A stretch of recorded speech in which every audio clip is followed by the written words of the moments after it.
नमस्कार दोस्तों। सहायक आचार्य भर्ती को लेकर के एक और बड़ी अपडेट आ रही है और ये जो अपडेट है आप सबको जरूर सुनना चाहिए।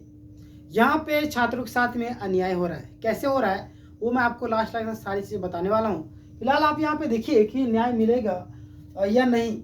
मेरिट पर सवाल, नॉर्मलाइजेशन स्कैम, हजारों जो युवा है वो बेरोजगार, जिम्मेदार आखिर कौन? हजारों अभ्यर्थी परेशान हो रहे हैं, बड़ा खुलासा सामने आ रहा है और पूरी तरीके से आप देखिए रिजल्ट का जो आपका ग्राफ है वो नीचे जाते जा रहा है। खेल हो गया जेएसएससी, आप इसे जेएसएससी समझिए, जेएसएससी समझिएगा, जेएसएससी के जो अधिकारी वही समझ लीजिए इसको, है ना। तो पूरा डिटेल में मैं आपको चर्चा करने वाला हूं। सबसे पहले आप इस पॉइंट को देखिए, आपको समझ में आएगा। ध्यान दीजिए आप यहाँ पे कि झारखंड सहायक आचार्य भर्ती का जो विवाद है ना, कंटेम्प्ट याचिका। देखिए आप सभी को स्वागत है, वेलकम है हमारे चैनल में। जैसा कि आप सभी जानते हैं कि लेटेस्ट अपडेट जो भी हो तो मैं आपको देते रहता हूं। ध्यान दीजिएगा, झारखंड सहायक आचार्य मामले में एक और बड़ा अपडेट सामने आया है। अभ्यर्थी भास्कर प्रसाद द्वारा दायर की गई कंटेम्प्ट याचिका, देख लीजिए यहाँ पे याचिका संख्या 7 से दिया हुआ है। इस समय आपको चर्चा का विषय बना हुआ है ना। इस समय जो आपका लगातार चर्चा का विषय बना हुआ है, इसके पीछे भी कई सारे रीजन है, आपको समझना होगा। ध्यान देना। बताया जा रहा है कि यह याचिका अगस्त 2025 में दायर की गई थी, जब सुप्रीम कोर्ट के आदेश के पालन को लेकर के गंभीर सवाल हो रहे थे। समझ रहे? कब की थी? 2025 में, समझ सकते हैं 2025 की बात कर रहा है, समझ रहे? 2025 में दायर की गई थी, जब सुप्रीम कोर्ट में आदेश के पालन को लेकर के गंभीर सवाल उठे थे। समझ रहे ना। यहाँ पे आप देखिएगा कि सुप्रीम कोर्ट का जो फैसला है वो 30 जनवरी, वो क्या मामला है ध्यान दीजिएगा आप यहाँ पे कि जानकारी के अनुसार दिनांक 30 जनवरी 2025 को सुप्रीम कोर्ट ने इस मामले का अंतिम निर्णय दिया था। आप सभी जानते भी होंगे। बिल्कुल, इस निर्णय का पॉइंट नंबर 63 और पैरा 2 में स्पष्ट निर्देश दिया गया था कि वे जेटेट अभ्यर्थी 2024 संशोधन से पहले 2022 जो आपका भर्ती नियम है के अनुसार योग्य थे।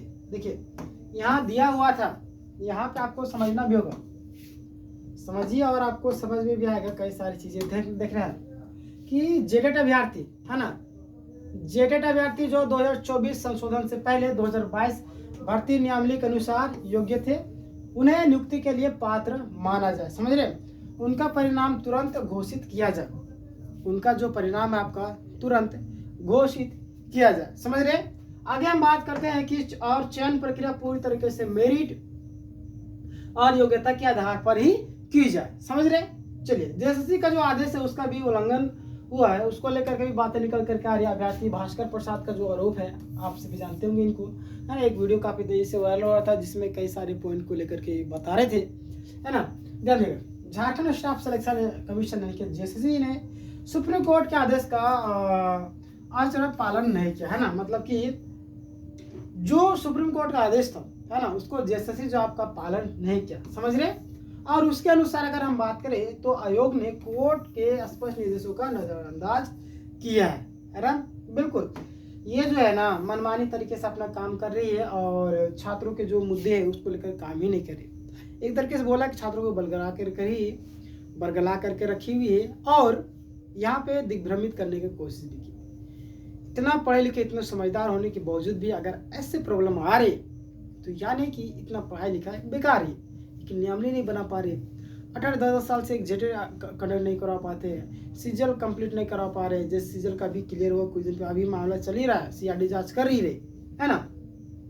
तो वही सारी चीज़ों को लेकर हम बात कर रहे हैं और चयन प्रक्रिया भी सही तरीके से पूरा नहीं किया। कंटेम्प्ट याचिका का जो कारण क्या है ये भी जान लीजिए, आखिर क्यों किया जाए।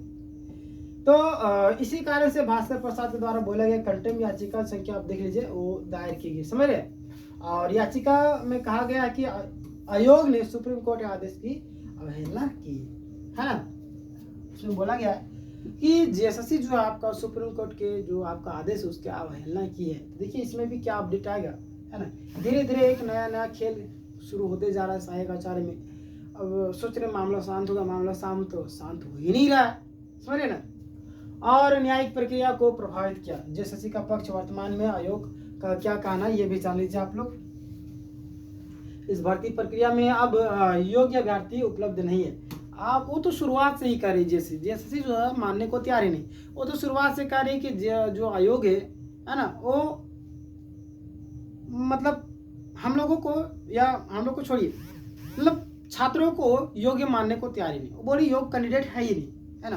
तो वही चीज़ यहाँ पे बोला गया है, इस भर्ती प्रक्रिया में अब योग्य अभ्यर्थी उपलब्ध नहीं। हालांकि याचिकाकर्ता का तर्क है, यानी उनका, कि यदि कोर्ट के आदेश का सही तरीके से पालन किया जाता तो आज हजारों योग्य अभ्यर्थी मौजूद होते। बिल्कुल, बात तो सही है, अगर करते तो बिल्कुल मौजूद क्यों नहीं होते, होते ही होते, लेकिन ये करती नहीं, है ना।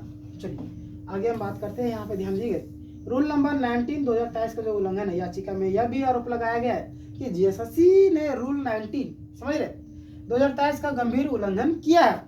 यदि इस नियम और सुप्रीम कोर्ट के आदेश का पालन होता, है ना, यदि इस नियम और सुप्रीम कोर्ट का जो पालन होता तो नॉर्मलाइजेशन को लेकर के फेडरल सेक्शन अब तक प्रक्रिया पारदर्शी हो जाती, समझ रहे।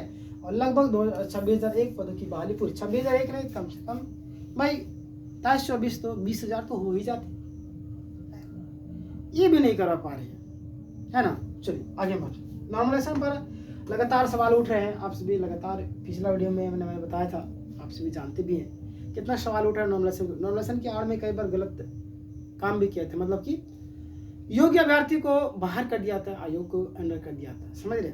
नॉर्मलाइजेशन वो प्रक्रिया है जो लोगों को समान किया करता है ना।